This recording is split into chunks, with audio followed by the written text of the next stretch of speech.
MA उत्तरार्ध के सभी विद्यार्थियों का स्वागत है।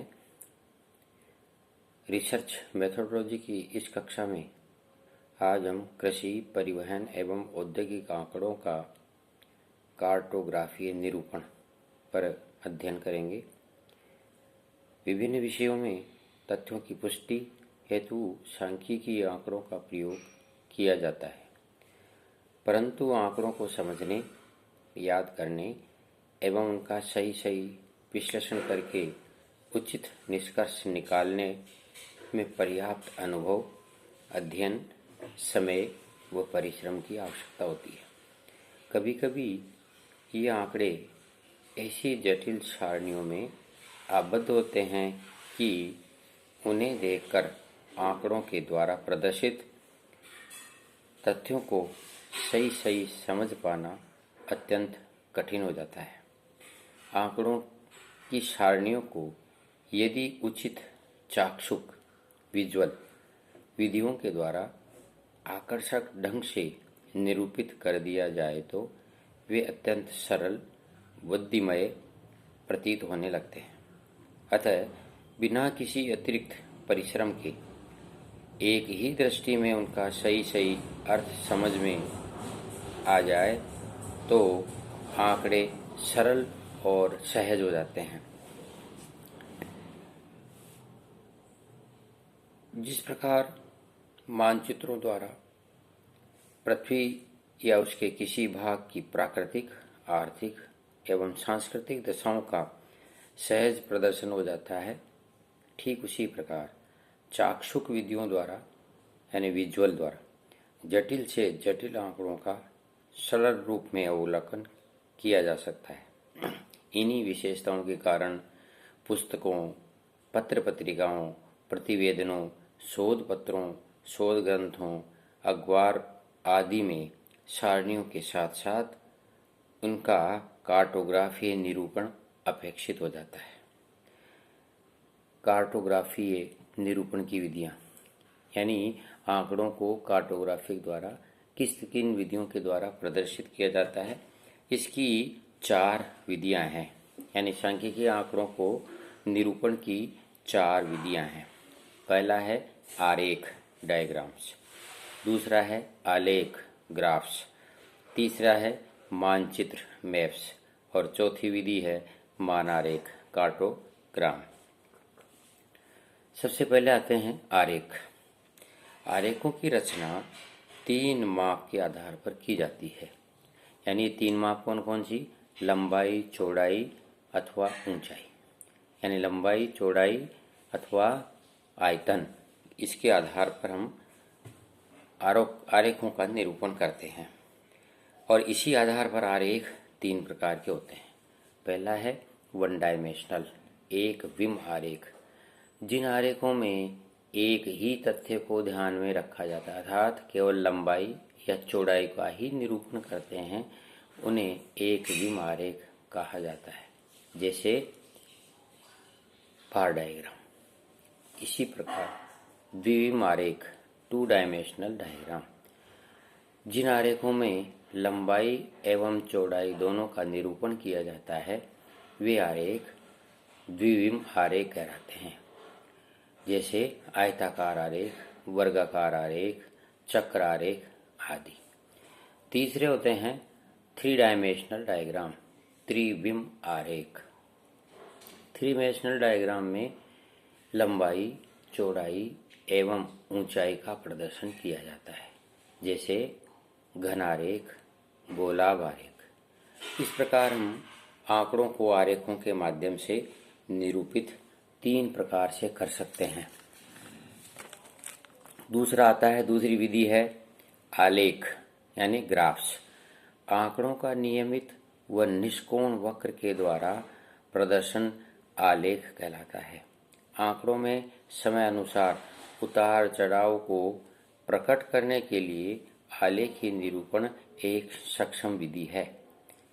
इसमें रेखिक, बहुरेखिक, पट्टिका ग्राफ, अर्गोग्राफ, क्लाइमेटोग्राफ, क्लाइमोग्राफ, हीदर ग्राफ, अर्ध लघुगणकीय ग्राफ आदि आलेखी ग्राफ बनाए जाते हैं। तीसरा है वितरण मानचित्र। हम सांख्यिकी आंकड़ों को मानचित्रों के माध्यम से भी प्रदर्शित कर सकते हैं, यानी प्राकृतिक एवं सांस्कृतिक वातावरण के किसी तत्व का दिए हुए क्षेत्र में वितरण प्रदर्शित करने वाले मानचित्र की संज्ञा दी जाती है। इन मानचित्रों में घनत्व, प्रतिरूप एवं परिक्षेपण के तुलनात्मक महत्व को समझा जाता है। मानारेख। चौथा जो सांख्यिकी आंकड़ों का निरूपण का विधि है, चौथी, वह है मानारेख, कार्टोग्राम्स। विशेष प्रकार के मानचित्र जो अत्यधिक अमूर्त एवं सरलीकृत होते हैं, इनमें मुख्य विषय वस्तु को अधिक प्रभावशाली ढंग से प्रदर्शित करने के लिए मूल आकृति या स्वरूप को जानबूझकर विकृत बनाए जाते हैं, जिससे कि मानचित्र मानारेख के रूप में प्रकट होते हैं। इस प्रकार मानचित्रों के निरूपण की ये सांख्यिकी आंकड़ों के निरूपण की ये 4 विधियां हैं, जिनके माध्यम से हम भूगोल में सांख्यिकी आंकड़ों का प्रदर्शन करते हैं। आज इस व्याख्यान में सबसे पहले हम कृषिगत आंकड़ों का प्रदर्शन के बारे में जानेंगे। कृषि संबंधी आंकड़े जैसे भूमि उपयोग, फसल उत्पादन, फसल क्षेत्र, सिंचित क्षेत्र आदि आंकड़ों को विभिन्न आरेखों और मानचित्रों के द्वारा प्रदर्शित किया जाता है। सर्वप्रथम हम लेते हैं भूमि उपयोग के आंकड़े। जैसा कि आपने स्नातक स्तर की कक्षाओं में अध्ययन किया होगा प्रायोगिक पाठ्यक्रम में, कि भूमि उपयोग के आंकड़ों के लिए सबसे उपयुक्त डायग्राम है व्हील डायग्राम, चक्र आरेख। यानी भूमि उपयोग के आंकड़े जैसे वन भूमि कितनी प्रतिशत है, कृषि अयोग्य भूमि, कृषि के लिए अप्राप्त भूमि, पढ़त भूमि और कृषि भूमि, इन सब के आंकड़ों का हम प्रतिशत निकालकर और फिर 360 डिग्री में से अंश ज्ञात करते हैं।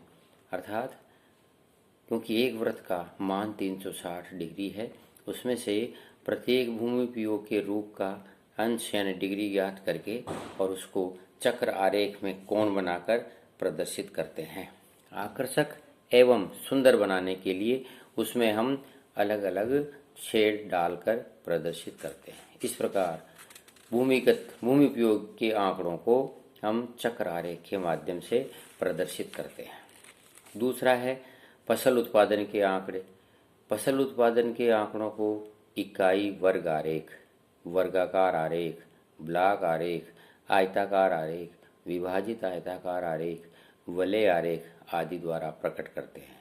यानी जैसे खाद्यान्न उत्पादन के आंकड़े हैं या तिलहन उत्पादन के आंकड़े हैं या दलहन उत्पादन के आंकड़े हैं, उनको हम इकाई वर्ग आरेख के द्वारा प्रदर्शित करते हैं। इकाई वर्ग आरेख में एक वर्ग इकाई, जैसे मान लीजिए 1 सेंटीमीटर का एक वर्ग बनाया, तो एक वर्ग इकाई का मान निर्धारित करके कुल आंकड़ों के इकाइयां निर्धारित करके और उनको इस प्रकार क्रम से बनाया जाता है ताकि सबकी गिनती करके और पुनः उनका मान ज्ञात किया जा सके। इस प्रकार हम जो है उत्पादन के आंकड़ों को इकाई वर्ग के आरेख के माध्यम से प्रदर्शित कर सकते हैं। इसी प्रकार हम किसी मान को लंबाई चौड़ाई से गुणा करके क्षेत्रफल के माध्यम से वर्गाकार आरेख में भी बना सकते हैं। वर्गाकार आरेख में स्क्वायर डायग्राम में हम सर्वप्रथम कोई भी मान लेते हैं। जैसे 1 सेंटीमीटर का एक वर्ग 1 मिलियन टन के उत्पादन को बताता है, मान लेते हैं। तो हम प्राप्त आंकड़ों को जो है लंबाई चौड़ाई के वर्ग के द्वारा प्रदर्शित करते हैं। इसी प्रकार हम उत्पादन के आंकड़ों को आयताकार आरेख में, यानी सबसे जो सारे उत्पादन के आंकड़े हैं उन सबको जोड़कर और एक वर्ग की लंबाई और चौड़ाई निर्धारित कर लेते हैं। शेष उसी आयत में शेष उत्पादन के आंकड़ों को लंबाई चौड़ाई के किसी ज्ञात करके और उनके अंदर ही आयताकार आरेखों का प्रदर्शन करते हैं। इसी प्रकार हम उत्पादन के आंकड़ों को या